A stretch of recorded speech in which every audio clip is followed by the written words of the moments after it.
Hoy toca hablar de una de las películas más dolorosas y a la vez más impactantes de la historia, La Pasión de Cristo de Mel Gibson. Pero claro, como película está muy bien. La realidad es otra. En un mundo lleno de opiniones, aquí volvemos a la única verdad, la palabra de Dios, un espacio para escudriñar las escrituras en profundidad, sin añadidos, sin tradiciones humanas, solo lo que verdaderamente está escrito. Prepárate para descubrir lo que la Biblia realmente enseña sobre los temas que desafían nuestra fe. ¿Están listos? Pues comencemos. La película de La Pasión, como película, es muy buena y muy intensa. Pero como seguidores de Cristo, tenemos que poner las escrituras sobre la mesa y observar con lupa cada detalle. Y aquí es donde viene el problema. Porque está bien como representación cinematográfica, pero es muy dogmática en ciertas interpretaciones, muy tirando a una lectura pentecostal en algunos puntos, y no es una interpretación verídica de las escrituras. Y eso me apena, porque hay gente que lo toma como si fuera literal, y no tiene nada que ver. La primera parte es más pasable, porque hay poco que transfigurar. Pero en la segunda, cuando meten que Jesús baja al infierno, ahí ya están introduciendo una interpretación que no está en la Biblia como tal. Por ejemplo, malinterpretan Pedro 3, 18, 20. Muerto en la carne, pero vivificado en espíritu, en el cual también fue y predicó a los espíritus encarcelados, los que en otro tiempo desobedecieron, en los días de Noé. Aquí hay un detalle clave que casi siempre se pasa por alto. Toda la carta de Pedro gira en torno a la esperanza. La idea de que aunque mueras en la carne, sigues vivo en el espíritu como siempre lo has estado en Dios. No es un cambio de estado hacia algo nuevo tras la muerte, sino la afirmación de que la vida de Cristo continúa. El enfoque no es nosotros, es Cristo. Es dar esperanza a los creyentes porque se les había muerto el Mesías. Entonces el apóstol Pedro les aclara que no. El enfoque de toda la carta no es la muerte como final, sino la vida de Cristo como realidad permanente. No es un cambio de estado hacia algo nuevo tras la muerte, sino la afirmación de que la vida de Cristo continúa. Y el propio texto te marca el contexto, en los días de Noé, cuando una vez esperaba la paciencia de Dios mientras se construía el arca. Es decir, la predicación ocurre en ese tiempo, mientras Noé construía el arca. Y esto encaja con la misma carta, 1 Pedro 1, 10, 11. El Espíritu de Cristo que estaba en los profetas. 2 Pedro 2, 5. Noé pregonero de justicia. Mientras Noé construía el arca, el Espíritu de Cristo se posó sobre él para predicar salvación. Y el propio texto lo confirma. 1 Pedro 3, 20. En la cual pocas personas, es decir, 8, fueron salvadas por agua. Solo 8 fueron salvos. Y ahora la pregunta. ¿Qué son los espíritus encarcelados? El contexto no deja esa frase suelta. Si se saca del pasaje, se distorsiona. Porque el mismo lenguaje bíblico usa encarcelados como condición espiritual de vida, no como un lugar de almas muertas. Salmo 107, 10, 14. Algunos moraban en tinieblas y sombra de muerte, aprisionados. Luego clamaron a Jehová y los sacó de sus prisiones. Es decir, hay dos realidades. Los que escuchan la advertencia en tiempos de Noé y los que no suben al arca. Apocalipsis 3, 7. El que abre y ninguno cierra, y cierra y ninguno abre. Esto se usa como si fueran llaves del inframundo, pero el propio texto lo aclara. Juan 10, 9. Yo soy la puerta.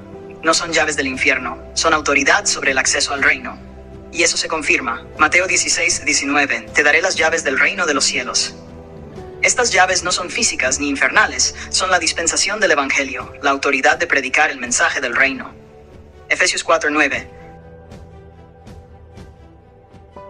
¿Qué significa subió, sino que también había descendido primero a las partes más bajas de la tierra? Aquí el error está en separar el texto de su sentido bíblico. Descendió no es una acción en el inframundo, sino su encarnación y su muerte. Y se confirma con Salmo 16, 10. No dejarás mi alma en el Seol, ni permitirás que tu santo vea corrupción. Es decir, murió, pero no quedó en la tumba. Resucitó. Juan 11, 25. Yo soy la resurrección y la vida. El que cree en mí, aunque esté muerto, vivirá. Apocalipsis 1, 18. Yo soy el que vive y estuve muerto, mas he aquí que vivo por los siglos, y tengo las llaves de la muerte y del Hades. Aquí otra vez se interpreta mal como si fueran llaves para ir a un lugar. Pero el contexto es otro. Cristo vence la muerte, no administra un lugar. Y aquí viene el punto clave del esquema completo.